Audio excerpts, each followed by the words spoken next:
Ese iyo umuntu avuze Kigali ni iki gihita kiza mu mutwe wawe? Ni imihanda itunganye? Ni inyubako ndende? Ese ni ubucuruzi? Cyangwa ni umujyi wagiye uhinduka buhoro buhoro kugeza ubwo n'uwari uwumenyereye ashobora kongera kuwureba maze akaba yakwibaza ati Kigali igeze he? Uyu munsi ntago tugiye kureba Kigali nk'umujyi gusa, tugiye kuyinjiramo tuyirebe paka tugere no mu mutima wayo. Tugiye gutembera mu bice bigiye bitandukanye, birimo ibice bya Nyarugenge, birimo ibice bya Muhima, ndetse birimo n'ibice bya Kiyovu zombi, iyo hepfo n'iyo haruguru. Turagenda tubereka tumwe mu duce tugenda duhuza aho hantu, maze hagahita hitwa mu mutima w'umujyi wa Kigali. Aho niho mu mujyi rwagati, niho muri Kigali City Center.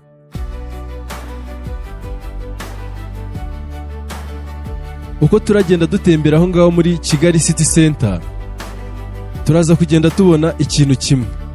Kigali ntago ari umujyi uhagaze hamwe. Kigali ni umujyi uhora uhinduka umunsi ku munsi, isaha ku isaha, umunota ku munota, isegonda ku rindi. Kigali ihora itungurana. Reka tugendane, njyewe ndi Emerson Bakunda kuri B Rwanda. Kora subscribe, ukore like ndetse na share, ubundi dukomeze twibanire, twe turabakunda cyane.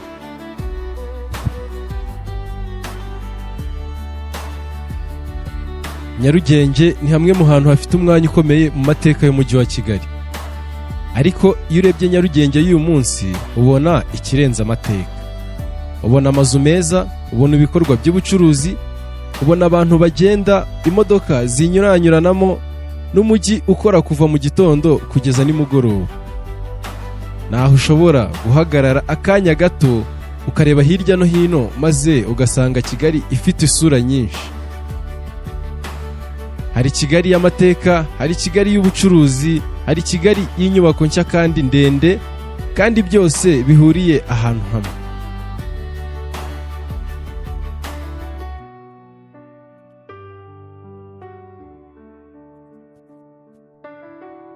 Aho wasangaga inyubako nke, ubu usanga hari imiturirwa ikomeye. Aho wasangaga umuhanda usanzwe, ubu ukahasanga ibikorwa remezo byubatswe mu buryo bugezweho. Kandi iyi niyo Kigali abantu benshi batangiye kumenyera.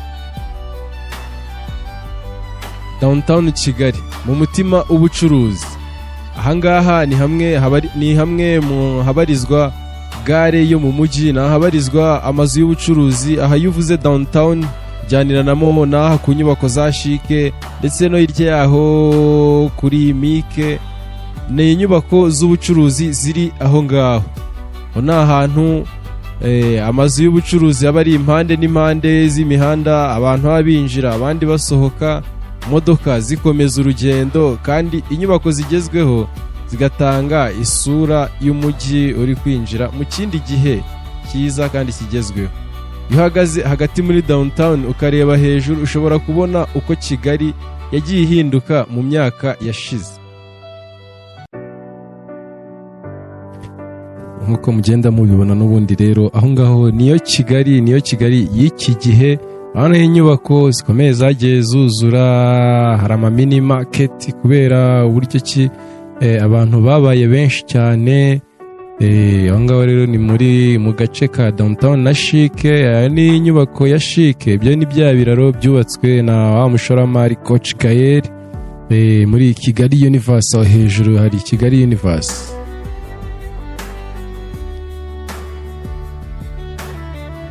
Kigali City Tower, ikimenyetso cy'umujyi. Hari inyubako zimwe zidakeneye gusobanurwa cyane, iyo uzibonye uhita umenya aho uri. Kigali City Tower ni imwe muri izo nyubako. Iyo uyibonye iri hejuru y'inyubako zindi, ihita yongera kukwibutsa ko turi hagati mu murwa muri Kigali City Center. Ariko inyubako nk'izi ntabwo ari imitako y'umujyi gusa, zigaragaza n'uburyo Kigali yagiye ikura nk'umujyi w'ubucuruzi n'ishoramari. Kandi uko umujyi ukura ni nako inyubako zawo zikomeza guhinduka. Ngo rero murahabona aho ngaho hirya iyo nyubako yo kwa Rubangura ni imwe mu nyubako za kera cyane ariko yagerageje kuvugururwa ngo igendane n'igihe, ariko ni ahantu abantu bazi cyane kuva kera. Aho ngaho rero umuntu yinjira akomeza imbere mugana ku isoko rya Nyarugenge hirya, urabona ko Kigali yabaye Kigali. Umuntu hazi kera uzi muri aka gace, hari nk'umuntu uzi aha kuri City Tower hakiri gare. Wa muntu wewe ndakura mu wiheti wihangane, kwiye kuza ugasura u Rwanda ukareba aho rugeze. Izo ni inyubako ziba zigiye zirimo ibikorwa bitandukanye, inyubako za T2000. City Plaza niyo taje ya mbere yageze mu Rwanda, niyo taje ndende ya mbere yubatswe mu Rwanda, ndetse itahwa na nyakubahwa Perezida wa Repubulika y'u Rwanda Paul Kagame.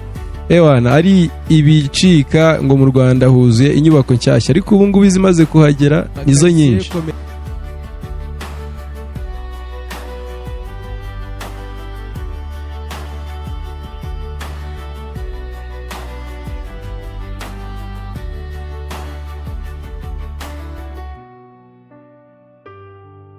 Quartier commercial, iyi ni Kigali y'ubucuruzi. Twkomeza twinjirana muri quartier commercial, aha Kigali bifite undi mwuka.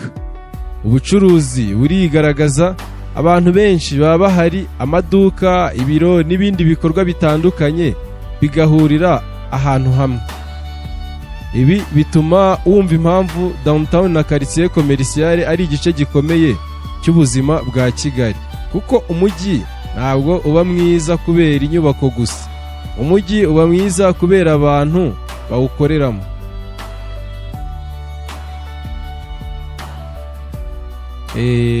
Nkuko mugenda mubibona umuhanda nyine urimo movement zigiye zitandukanye, ariko aho ndi kukwereka ni mu gace ka Quartier Mateus, aho umuntu aba atambika agana ku isoko rya Nyarugenge. Aho hirya muri kubona uretse ko naho ngiryo naryo twarigezeho. Yes, turakomeza tugende tugutembereza rero, tukwereka Nyarugenge mu mujyi. Ahangaha nyine niho hitwa ngo mu mujyi rwagati. Iyo umuntu ari mu Rwanda rero ukumva arakubwiye, uramubajije se uherereye hehe, iyo akubwiye ngo ndi mu mujyi aba ari ahangaha, nahangaha bari kuvuga ari nyine, ntago bakubwiye ngo ndi mu mujyi. Ni Remera, na Remera iri mu mujyi wa Kigali, na za Kicukiro ziri mu mujyi wa Kigali, za Gisozi ni mu mujyi wa Kigali, hose agiye Kacyiru ni mu mujyi wa Kigali. Agiye ari ibintu bigiye bitandukanye, ari inyubako zikomeye naho. Ariko iyo umuntu akubwiye ngo unsange mu mujyi, nta handi uhita umubariza ahangaha ndi kugenda nkwereka, uhita umubaza se uri hehe, uherereye agana hehe mu mujyi. Ariko mu mujyi abavuze ni ahangaha, niho muri City Center, niho mu mujyi rwagati, niho habera byose, niho bijyanye n'ubucuruzi, bijyanye iterambere ry'umujyi ryose ni ahangaha ryahereye kuva mu Rwanda rwo hambere.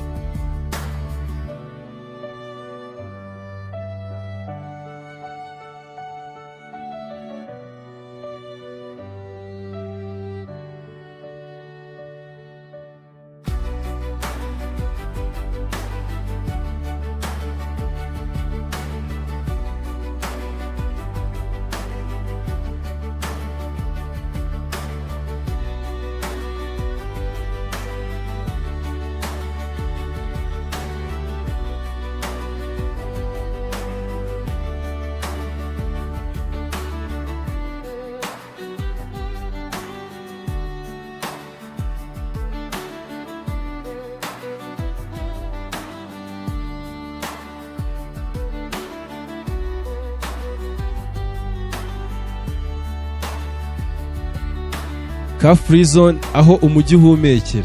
Noneho tugeze ahantu hafite isura itandukanye, aho ni car free zone. Aho ni hamwe mu hantu ushobora kugera ugahita wumva nawe ko hari akandi kayaga gatandukanye. Aha ni hamwe mu hantu hashyizweho kuba hagenda abantu b'abanyamaguru gusa. Imodoka zahawe akato muri iyi nzira ya car free zone, aho bamwe baza mu bikorwa byo kwifotoza. Iyo uri hano ubona Kigali mu buryo butandukanye, ntureba gusa umuhanda, ureba abantu, ureba inyubako, ureba ibikorwa by'ubucuruzi, ureba umujyi uri kugenda. kandi aha ni hamwe mu hantu hatuma Kigali igira isura y'umujyi ushaka guhuza ubucuruzi n'abantu b'imyidagaduro.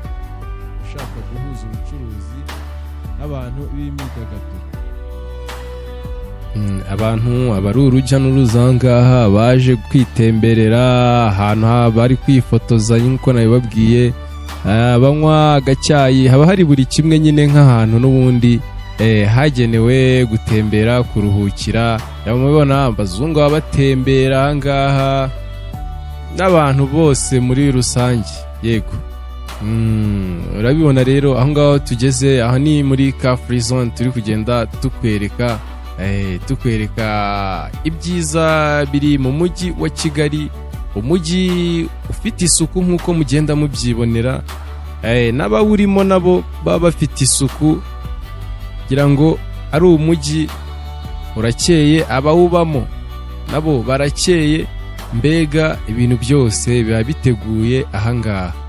Muragenda mubibona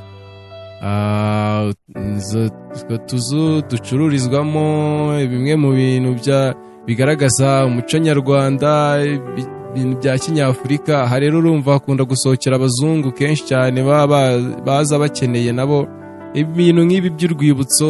Abantu b'abadiaspora baza bagera muri Kigali bakavuga ngo reka tugere Car Free Zone turebe uko twahagurira urwibutso. Ni Car Free Zone, ni ahantu rero naho heza umuntu yageze i Kigali aba yatembera. Iyo nyubako uri kubona yahozemo Ecole Belge de Kigali, ariko ubu ngubu yamaze guhinduka, isigaye ikorerwamo ibindi bintu. Dore niyo y'umuhondo ubona ni inyubako habagamo inyubako yakoreragamo Radio Rwanda, ariko ubu muri Orenfort abantu bahazi kera rero dore hibereyemo amaparitomo. kugira ngo muragenda mubibona rero, mubona impinduka ibaragiye iba mu Rwanda, muri Kigali, imihanda isukuye,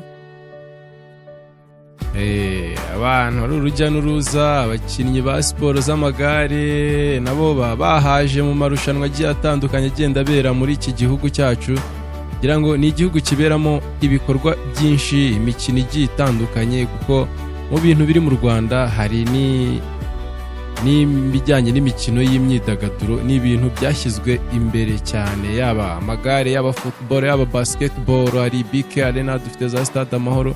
Ariko ahandi kukwereka ni mu mujyi rwagati, aho bibera, aho bigenda bibera ibintu bigiye bitandukanye. Yego, iyo ni inyubako nayo ibamo I&M, yubatse mu buryo bwayo. Iyo nyubako yubatse ku buryo ki itangiza ibidukikije, ndetse hejuru yayo ikaba ikoresha amashanyarazi y'umurasire w'izuba. Ni inyubako ya I&M nayo rero iba iteguye neza, bimeze sawa, iri n'ahantu heza mu mujyi hagati. Ni izo nyubako rero tugenda tubereka, si n'inyubako ziri kugenda ziza muri uyu mujyi wa Kigali, uratungurana mu minsi iri imbere, ariko nanone bitabujije ko ushobora no kuba n'ubu ngubu uri kureba Kigali ugatungurwa n'ibyo wenda uri kubona nimba utaruhaherutse. Yego, turakomeza rero tubatembereza impande zose. Aho ni ku mujyi wa Kigali, aho hari na jaride ikomeye abantu baza kwifotorezamo. Nuko rero nuko biba bimeze. Iyo ni inyubako ya Banque Populaire, ni icyicaro gikuru cyabo. Yego, ni icyicaro gikuru cya Banque Populaire di Rwanda.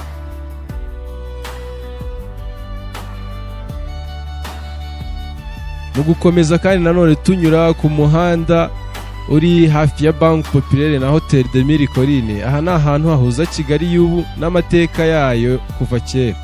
Ku ruhande rumwe ubona ubucuruzi n'imodoka nyinshi, ku rundi ruhande ukabona inyubako zifite amateka akomeye mu Rwanda. Mille Collines ni imwe muri hoteli ifite amateka y'igihe kirekire. Hotel de Mille Collines ni kimwe mu bimenyetso bizwi cyane by'amateka ya Kigali. Iyo uhanyuze aha ngaha uba utambuka mu mujyi uri kubaka ejo hazaza, ariko ugasiga inyuma amateka atagomba kwibagirana.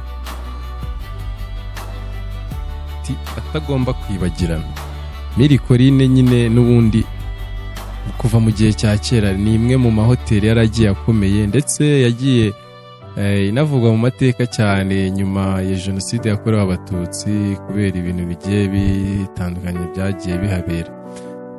Izo rero ni indi mahoteli aba yagiye yuzura mu Rwanda, ameze neza, ahantu utemberera ukavuga ngo aha ni Burayi, ni Singapore, ni hehe nagiye. Yes, aha ngaho rero nk'uko ubibona ubona ko nibereye aho ngaho mu muhanda ugana La Bonne Adresse, ariko umeze nk'uri kuva mu Kiyovu mu muhanda wa Saint Michel ku Kiyovu. Abantu bibuka bazi Saint Michel, ndabasuhuje mwese aho muri, yaba bari ba diaspora bari hanze muba mudaheruka inaha, ndabasuhuje abantu bose bazi Saint Michel. Yego, aho rero muri kubibona iyo ni ya rond-point n'ubundi ya kuri La Bonne Adresse, nuko nguko nayo n'ubungubu ubwo yahindutse ubungubu, uretse ko kuva kera ni ahantu hahoze ino rond-point irimo ibiti, ariko se ko ubungubu bintu biba bisa neza, iri hagati y'imiturirwa, inzu ndende cyane z'amagorofa maremare ku buryo ubona ko ari mu mujyi, koko ari umujyi ugezweho.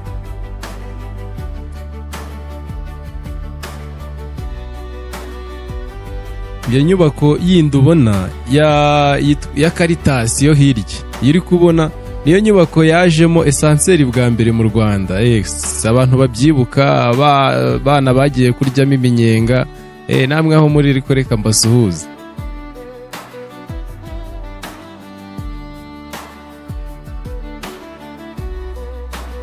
Rero komeza muri iyo, tuva wenda tuvuge mu gihe waba utembera mu mujyi uvuye muri ino jaride, ahandi ujya ubibona ko za nyubako zo kwa Makuza, kwa Yusa Plaza, muri za nyubako za Yusa Plaza nuko muzibona nyine, amataje y'imiturirwa agiye ari i Kigali. Aho ngaho rero kuhava nk'uko ubibona ni ahantu buri witegeye ni Remera. Aho rero mu kuhava turahava dutembera tugera no kuri rond-point nini, rond-point nkuru yo mu mujyi rwagati, ariyo y'iyi rond-point iri aha ngaha. Uwo muhanda uzamuka uva peage, undi ufata kuri iyi rond-point. Uretse iyi mihanda yo mu mujyi, ni umuhanda umanuka ujya Nyabugogo ndetse na Kinamba Kacyiru. Uretse uwo nguwo, undi ni wa peage nyine umanukiramo ugiye Gikondo cyangwa se Kacyiru, nanone uri bwambukire ku kiraro cya ruguru. Ariko nanone hakaba hari n'iyo imihanda yindi ijya kuri Mike nyine ari ikomeza ijya ahahoze hari gereza, n'indi yinjiramo ijya kwa Rubangura. Niyo mihanda ngira ngo izengurutse iyi rond-point, wihagararaho ukayirebera imiturirwa igize umujyi wa Kigali. Ngira ngo rero njyewe mukomeje kugenda mubana kubatembereza ahantu hagiye hatandukanye. Ni Emson Bakunda, ahangaha ni kuri B Rwanda. Aho uri hose rero ndabasaba kudutera inkunga, mukora subscribe, mudufasha gusharinga. Yego, aho ngaho rero naho n'ahandi hantu ngira ngo abantu benshi, izo nyubako muri kubona yonomo yubatse ahantu mu Kiyovu, icyo bitaga Ikiyovu cy'abakene. Aho ngaho ubungubu ni naho himukiye ibiro bikuru bya Rura.